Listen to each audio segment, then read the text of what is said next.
What's up, everybody? Michael Silva here. These economic warning signs continue to flash red, right? The market's moving up slightly, but there are things breaking down. If you just take a look and peek behind the curtain, it's just considerable amount of warning signs being shot off. One of the big ones today was this drop in copper. It was down 5.2%. Haven't heard too many people talk about it, but it's been in a range for over a year.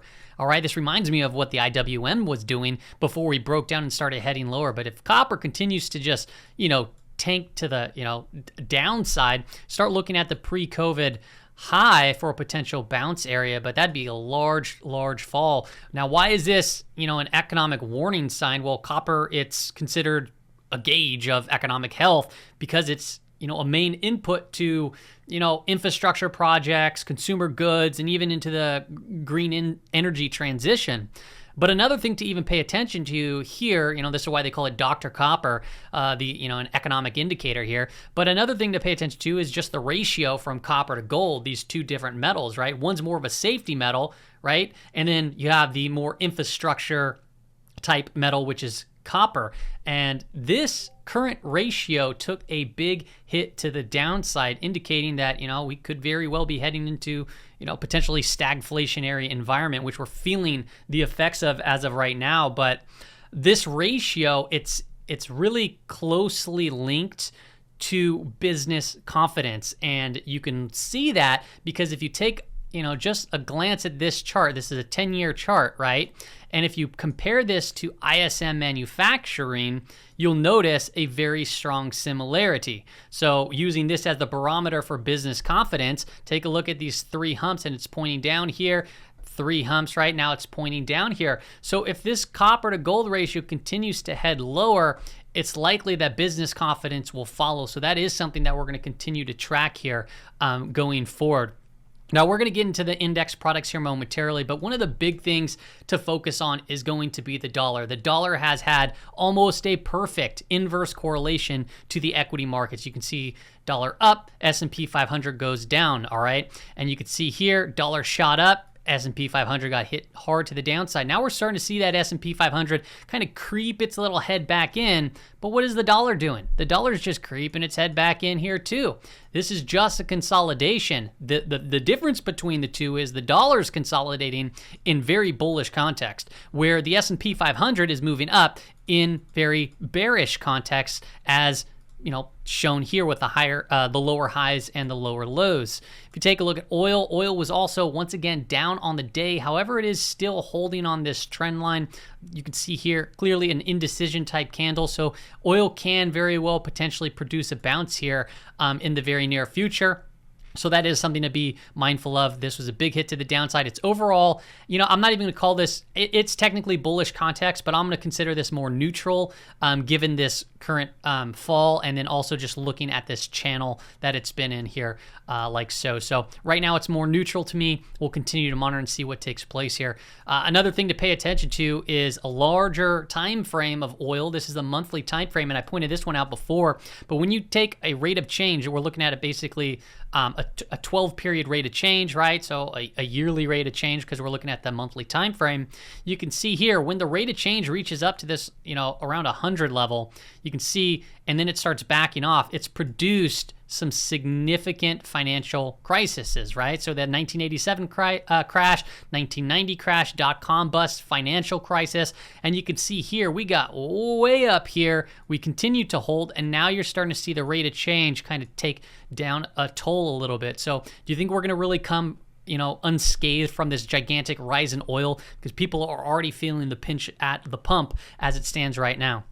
So we'll continue to monitor this and see what it develops, but it's still, with copper breaking down, the copper to gold ratio breaking down, which, tracks business confidence for the most part, and ISM manufacturing could potentially follow. There's just a lot of warning signs here that we obviously got to be careful of moving forward as we're investing in, or trading in this market. If we take a look at yields, also another warning sign, look at the 10 and 3 month, right? We talked about this one just yesterday. It's down further today, flattening out. It's pointing straight down. We'll see if this continues to head down. It's still a pretty far away from inversion.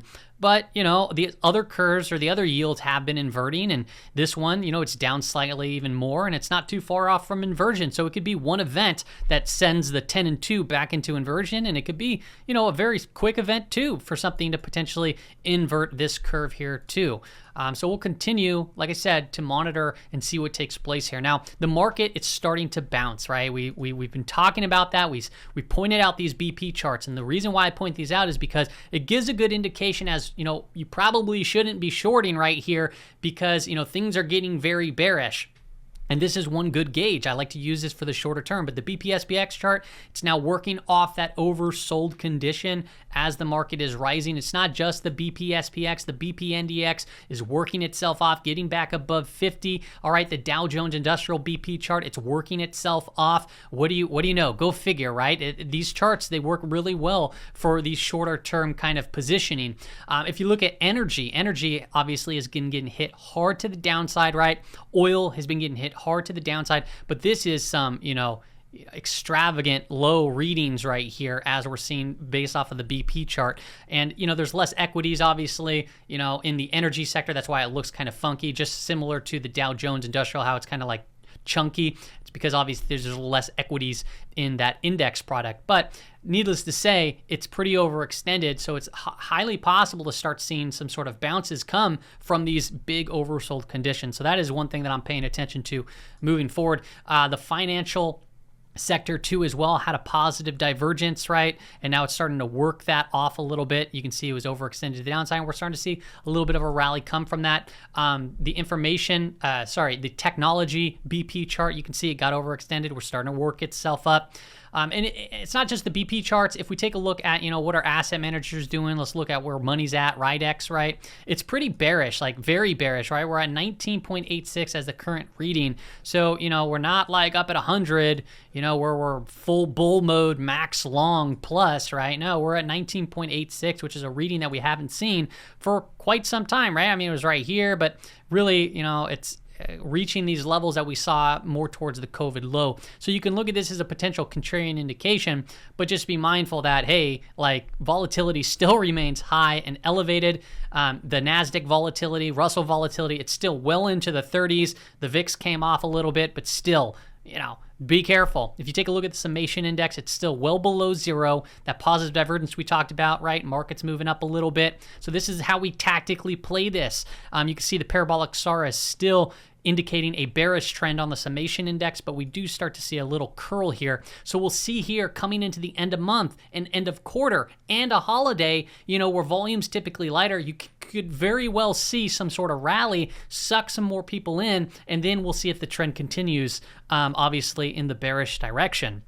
Now, I want to point out this because this indicator, it's not really an indicator, it's more of a divergence that I've been watching and tracking because it's actually been working very well. So I want to share it with you. I posted this on Twitter, right? I talked about it way back here, right? And then I talked about it here, and then I talked about it here, and it just indicates, that when the HYG, which is high yield, when it puts in, a higher low, while the S&P 500 put in a lower low, this is a 60-minute chart.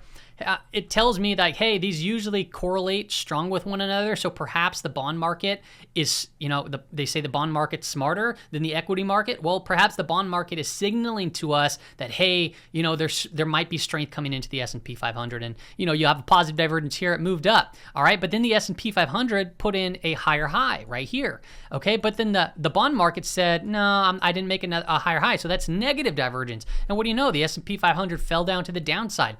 Now, this doesn't mean it's always going to work or play out, but I tell you what, it's been working pretty well, so you might as well just kind of keep an eye on it. But the last time I posted was June 16th. It's June 23rd now, and that was right here coming into this bottom at around 365. So what happened? Well, let me point it out, right? So here it is right here, the chart, right? HYG put in higher lows, indicating that, hey, the bond market, we're smarter than these equity traders. Perhaps the SPY will catch up, and bam, to the upside.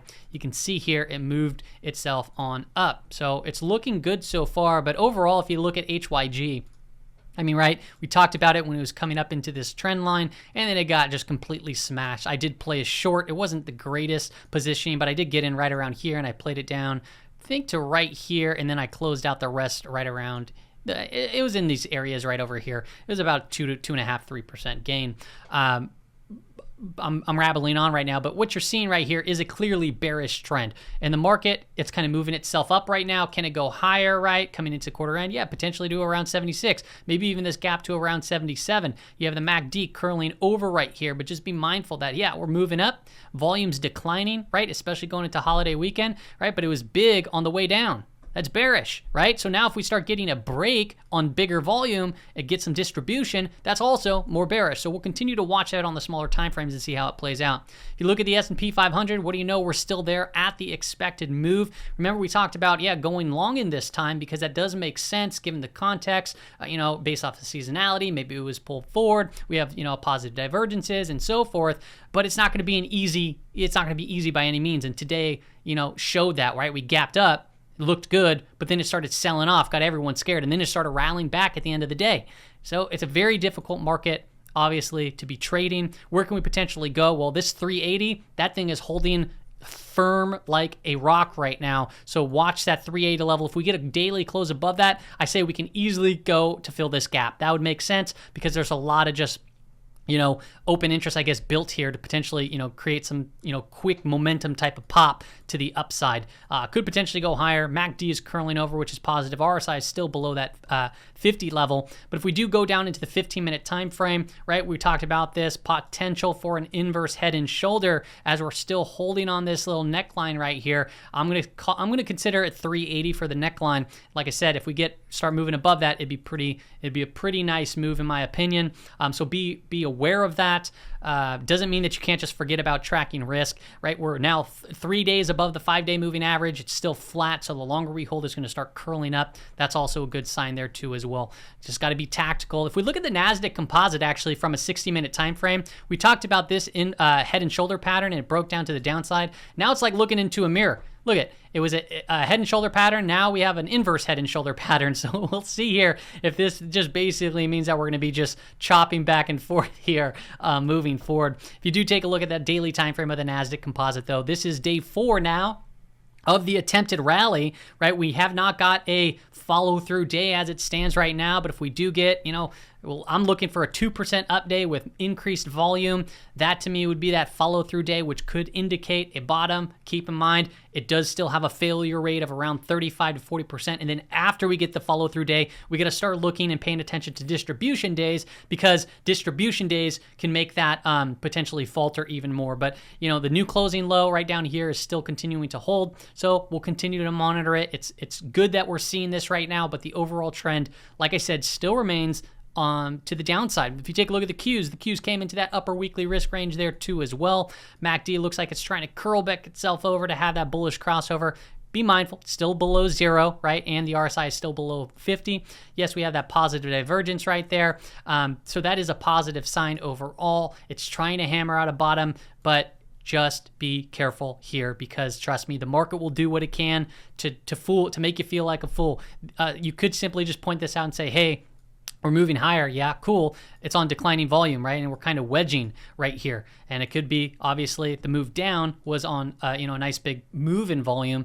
What would trick people here would be a move up and then boom, a stronger move down. So we'll play it day by day. Just be careful. Obviously, here on the 15-minute time frame, have another day above that 5-day moving average, which is positive. And you can just see the price action. Just talk about cruddy price action. It's not creating really any good opportunities as it stands right now. So we need to see, breaks above this area, see if this inverse head and shoulder plays out to come fill this gap at around 300, and see if we even potentially back test all of this.